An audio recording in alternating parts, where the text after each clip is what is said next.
Welcome students. शुरू करते हैं जो टॉपिक हमने लास्ट वीडियो के अंदर एंड कर दिया था। किसी रीजन की वजह से बैटरी जो लो हो गई थी, तो हम उसी टॉपिक को जो आज कंटिन्यू करते हैं। हम रीड कर रहे थे क्लास 12 का फिजिक्स चैप्टर नंबर 1, जिसका नाम है इलेक्ट्रोस्टैटिक।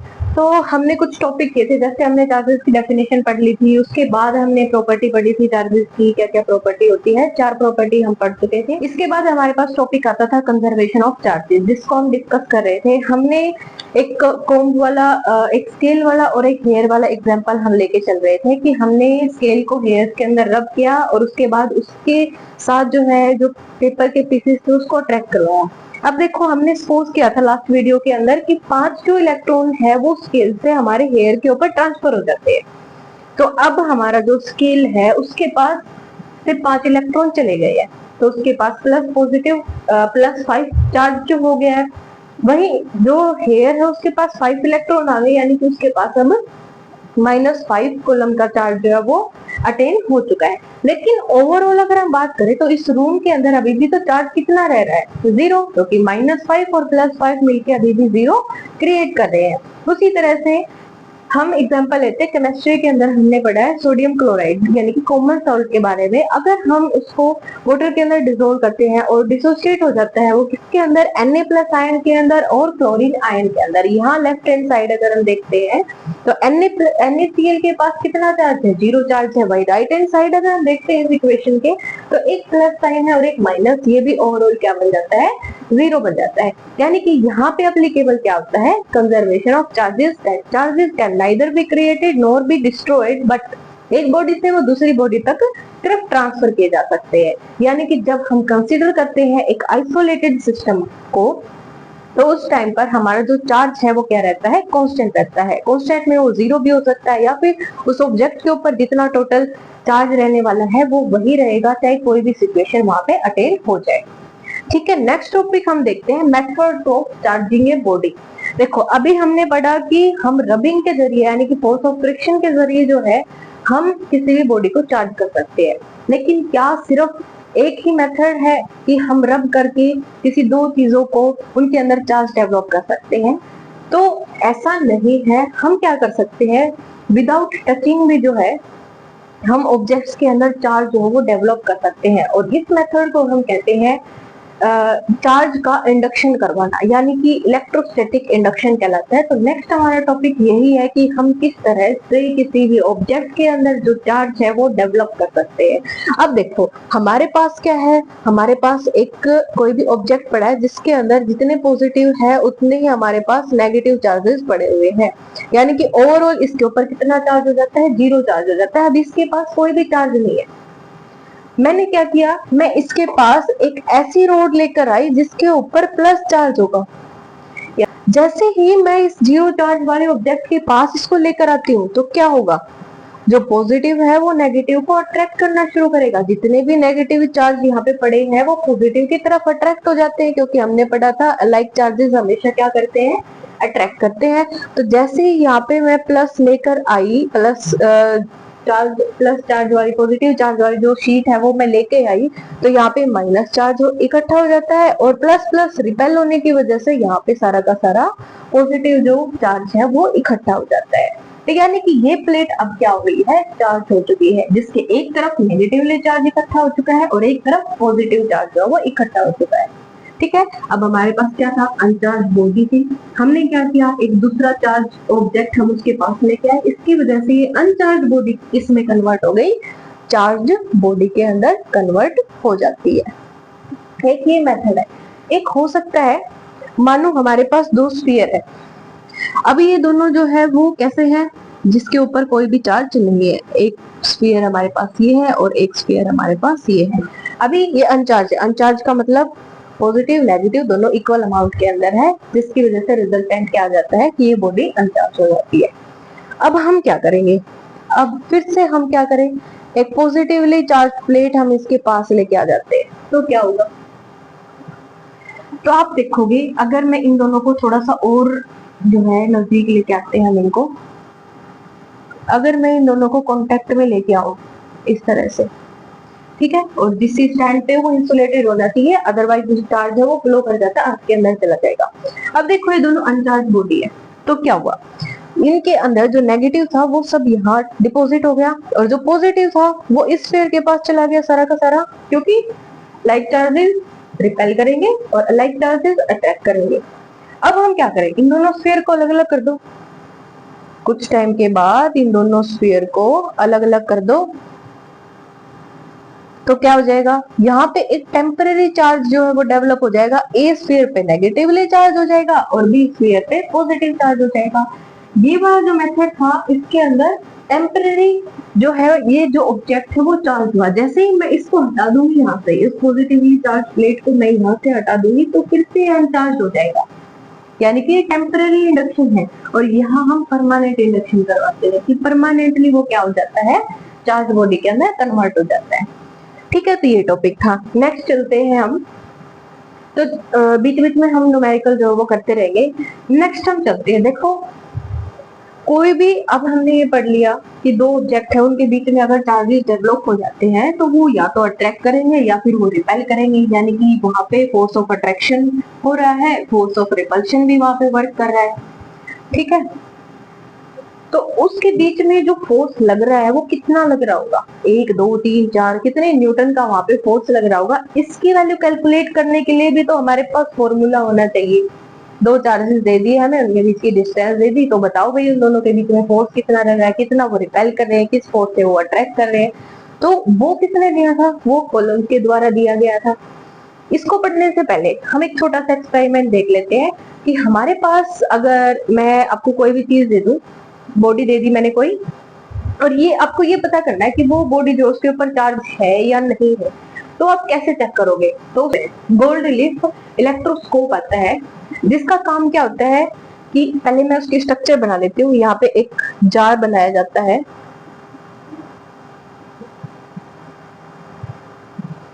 इस जार के अंदर एक मेटेलिक जो रोड है वो लगा दी जाती है, और इसके एंड्स पे 2 स्ट्रिप लगाई जाती है, ये 2 स्ट्रिप्स है।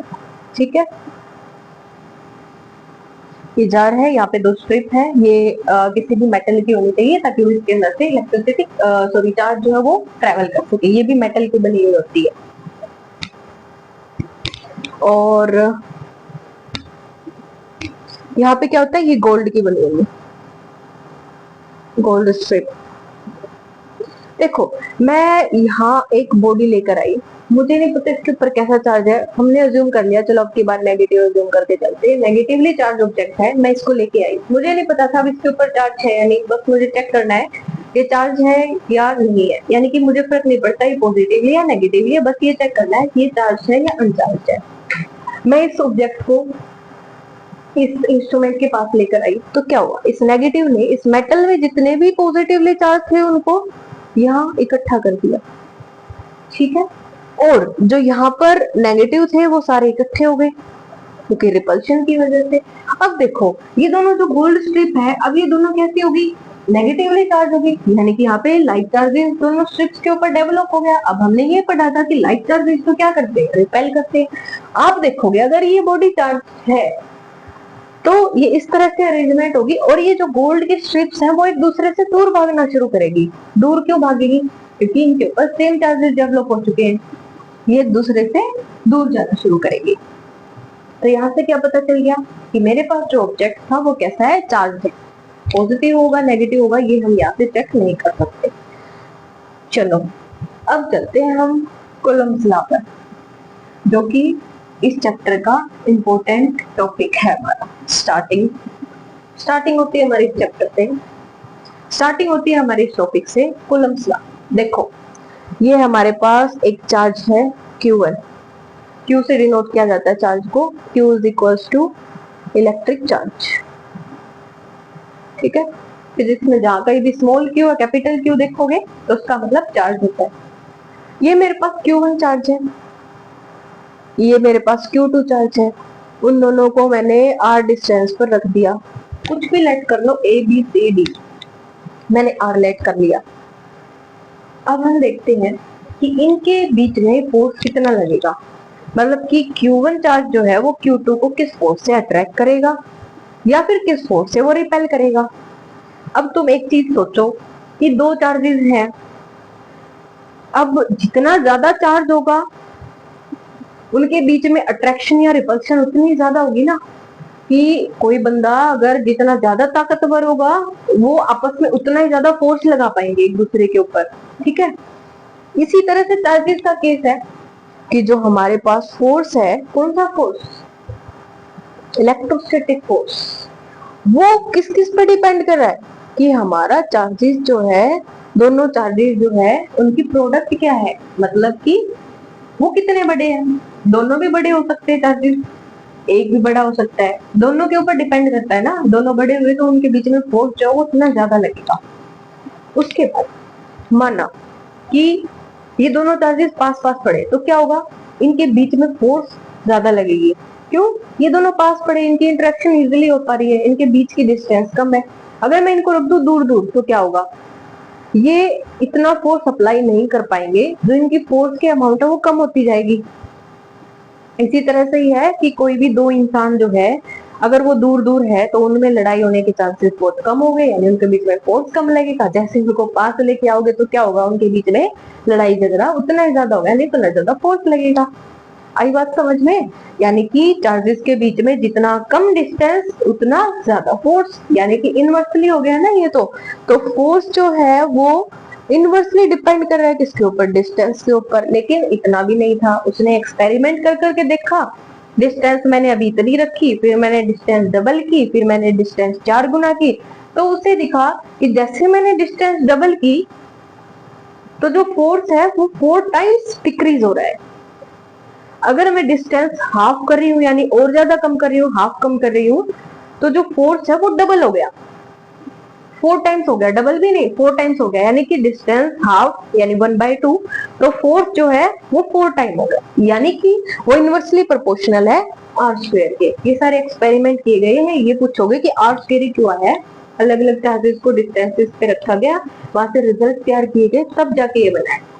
ये इक्वेशन नंबर 1 है, ये इक्वेशन नंबर 2 है। इन दोनों को कंबाइन अगर हम करते हैं तो हमारे पास आता है जो इलेक्ट्रोस्टैटिक फोर्स है वो Q1 Q2 divide by R square के ऊपर डिपेंड करता है। अब देखो, इस प्रोपोर्शनैलिटी साइन को हमें हटाना होगा, हमें तो एग्जैक्ट फोर्स की वैल्यू चाहिए ना। ये तो हमने ये बता दिया कि इन चीजों पे डिपेंड करता है, तो फिर एक्सपेरिमेंट करके इस प्रोपोर्शनैलिटी साइन को हटा के हमारे पास एक कांस्टेंट आ जाता है जिसका नाम है K, Q1 Q2 divide by R square. अब इस K की वैल्यू आप याद करोगे, जो ये K है वो इज इक्वल टू होता है 1/4 पाई एप्सिलॉन नॉट। अब ये एप्सिलॉन नॉट क्या है, ये होता है परमिटिविटी ऑफ वैक्यूम। इसका मतलब क्या, देखो मान लिया कि दो बच्चे वो घर पे है तो उनका अलग बिहेवियर होगा, वो स्कूल में है तो उनका अलग बिहेवियर होगा, वो नाना के घर गए हैं तो उनका अलग बिहेवियर होगा। मतलब कि अपनी सिचुएशन के अकॉर्डिंग जो है वो दोनों की बॉन्डिंग जो वो चेंज होती रहती है।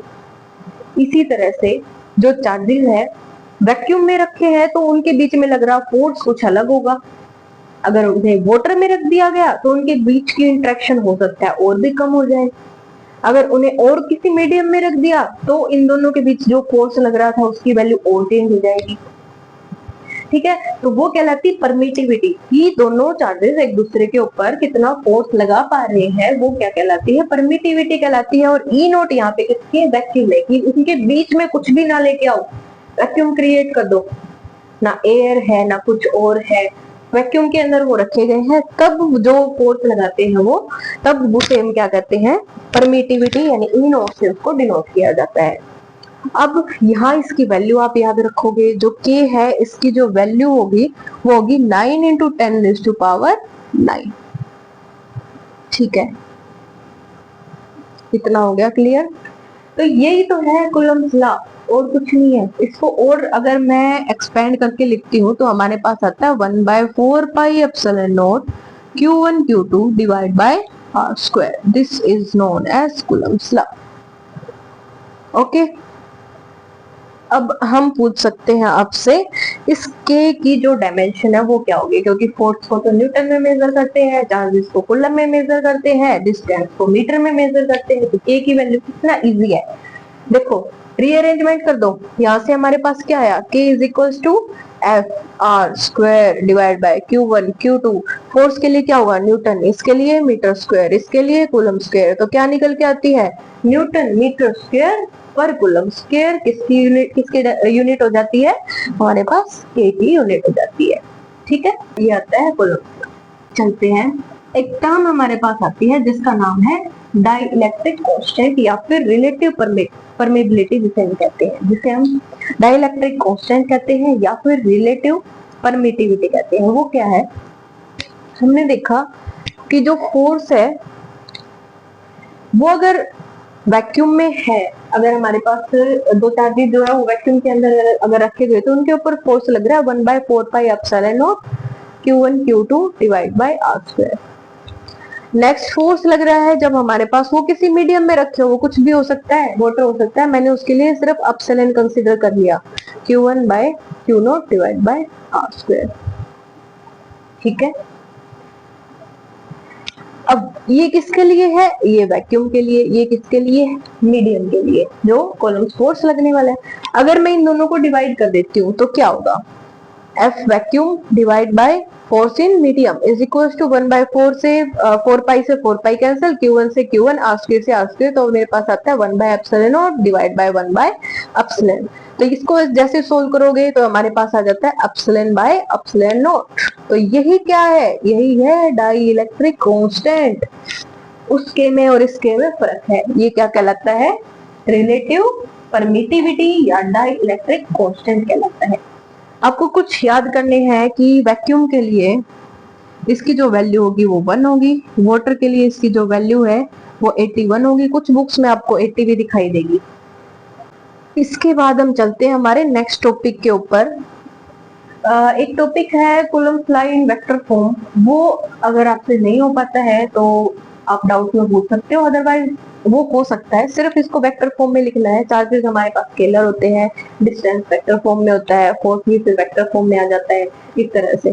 ठीक है, चलिए कुछ न्यूमेरिकल जो है वो डिस्कस कर लेते हैं।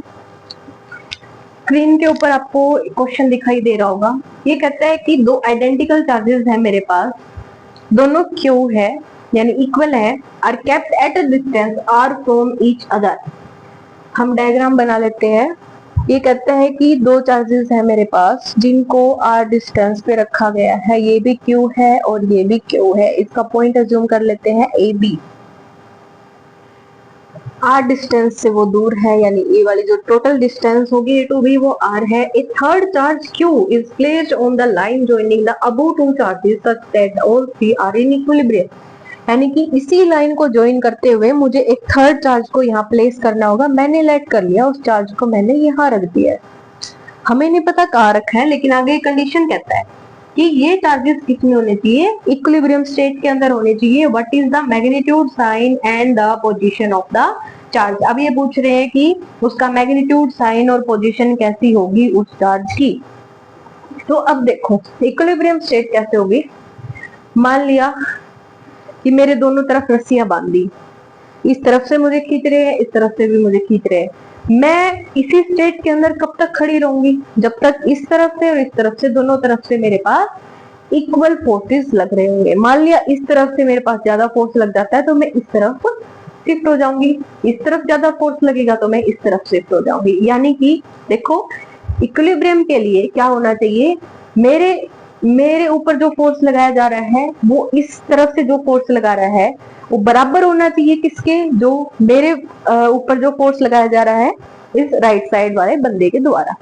ठीक है, इसी तरह से इन चार्जेस के केस में ये तीनों इक्विलिब्रियम स्टेट में कब होंगे, जब इस ए पॉइंट पे रखे चार्ज ने जो इसके ऊपर फोर्स लगाया है वो इक्वल होना चाहिए जो फोर्स इस बी पॉइंट पे रखे चार्ज ने क्यू के ऊपर लगाया है। हो गया क्लियर, दोनों तरफ से इक्वल अमाउंट के अंदर फोर्स वहां पे लगना चाहिए। हम मान लेते हैं इसको, ये वाली डिस्टेंस ये कंप्लीट आर है, ए से लेके बी तक, मैंने इसको एक्स अज्यूम कर लिया। अब पूरी आर में से अगर मैं एक्स पार्ट निकाल दूंगी तो मेरे पास क्या बचता है, आर माइनस एक्स। इतना भी क्लियर होगा। हमें निकालना क्या है, इस क्यू की पोजीशन निकालनी, यानी हमें इस एक्स की वैल्यू निकालनी, तो हमें पता चल जाएगा।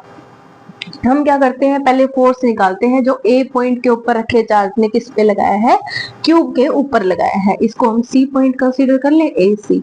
तो क्या आती है वो वैल्यू, के into Q divide by distance कितनी है इन दोनों के बीच में, एक्स स्क्वायर। इक्वेशन नंबर 1 नाम देते हैं इसको।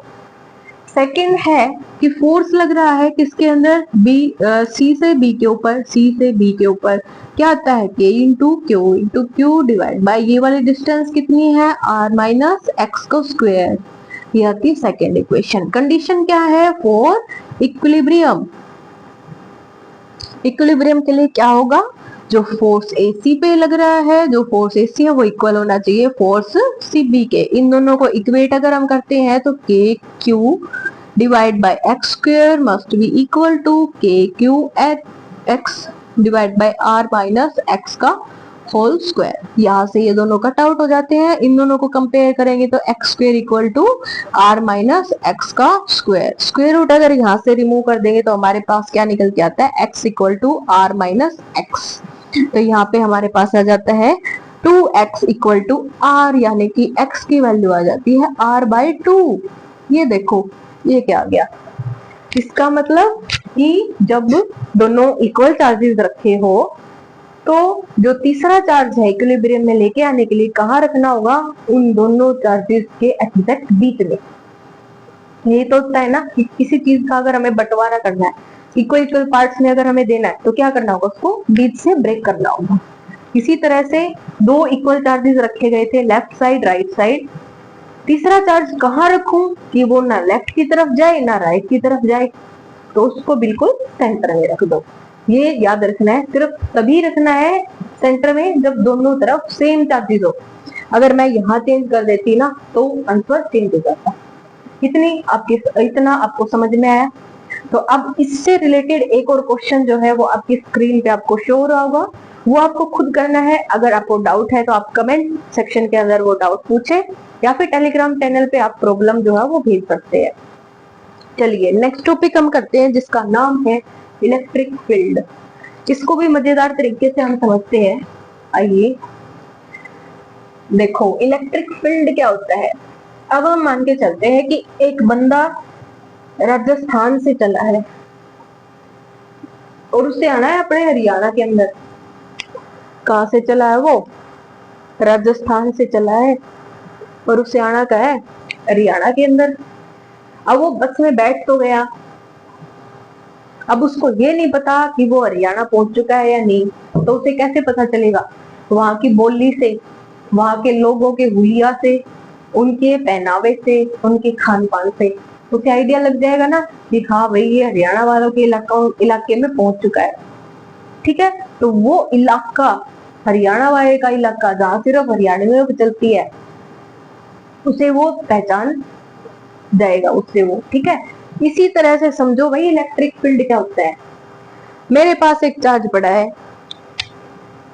इसने अपने चारों तरफ एक ऐसा इलाका बना दिया है कि कोई भी बाहर से अगर चार्ज आएगा ना तो वो कुछ ना कुछ तो एक्सपीरियंस करेगा, वहां कुछ तो अलग चीज है बाहर से।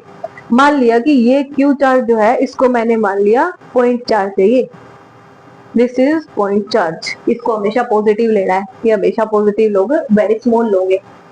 तो ये पॉजिटिव चार्ज जैसे ही मान लिया कि इसका इतना इतना दायरा है भाई, ये पॉजिटिव चार्ज जैसे ही यहाँ पहुंचेगा तो या तो ये इससे रिपेल होगा या फिर ये इसके साथ अट्रैक्ट होगा। तो यानी कि एक ऐसा फील्ड जहां पे आके एक पॉजिटिव या फिर एक पॉइंट चार्ज जो है वो एक फोर्स एक्सपीरियंस करता है, वही क्या कहलाता है, इलेक्ट्रिक फील्ड कहलाता है। आई बात समझ, बिल्कुल आसान सी डेफिनेशन है। अब अगर आप रीड करोगे तो आपको समझ में आ जाएगी। ठीक है, देखो इसको फिजिक्स में कैसे लिख सकते हैं, ये तो हमने डेफिनेशन बता दी, लिखेंगे कैसे। हमने मान लिया कि इसने अपने चारों तरफ एक फोर्स एक्सर्ट करवा लिया जिसका नाम है F। वो किसके इक्वल होगा, 1/4 पाई एप्सिलॉन नॉट, इसका चार्ज Q, बाहर से चार्ज आ रहा है Q डिवाइड बाई ये डिस्टेंस का एरिया, इसका मान लिया r²। ठीक है, कितना फोर्स एक्सपीरियंस हो रहा है किया जा रहा है by point charge is known as electric field. इसको डिनोट किया जाता है ई से। E vector quantity, E is equals to force per unit charge. कौन सा चार्ज हमारे पास? Point charge. वैल्यू पुट करोगे यहाँ पे तो क्या आ जाता है? चलो क्यू नोट लो ही ना, सिंपल ही लेके चलते हैं, एक ही नोटेशन लेके चलते हैं। 1/4 pi epsilon naught q, q divide by R square, then by q, q से क्यू कैंसिल, हमारे पास क्या आ गया? 1। ये किसकी वैल्यू हो जाती है? हमारे इलेक्ट्रिक फील्ड की वैल्यू हो जाती है। इसकी अगर मैं यूनिट पूछूं आपसे तो यहाँ से पता चल रही है ना, न्यूटन पर कूलम किसकी होती है? इलेक्ट्रिक फील्ड की हमारे पास यूनिट होती है। ठीक है, तो यहाँ तक इलेक्ट्रिक फील्ड तक हमारा जो टॉपिक है वो फिनिश होता है। नेक्स्ट टॉपिक है वो नेक्स्ट आपको वीडियोस में मिलते रहेंगे। वीडियोस में गैप हो सकता है क्योंकि मुझे और क्लासेस की वीडियो भी बनानी होती है, तो पेशेंस रखना है, सिलेबस कंप्लीट हो जाएगा। ध्यान से क्लासेस देखनी है, सुननी है, समझना है, खुद के नोट्स तैयार करने हैं और इसी तरह से मेरा साथ देते रहना है। और चलिए आज के लिए सिर्फ इतना ही। थैंक यू, फिर मिलते हैं।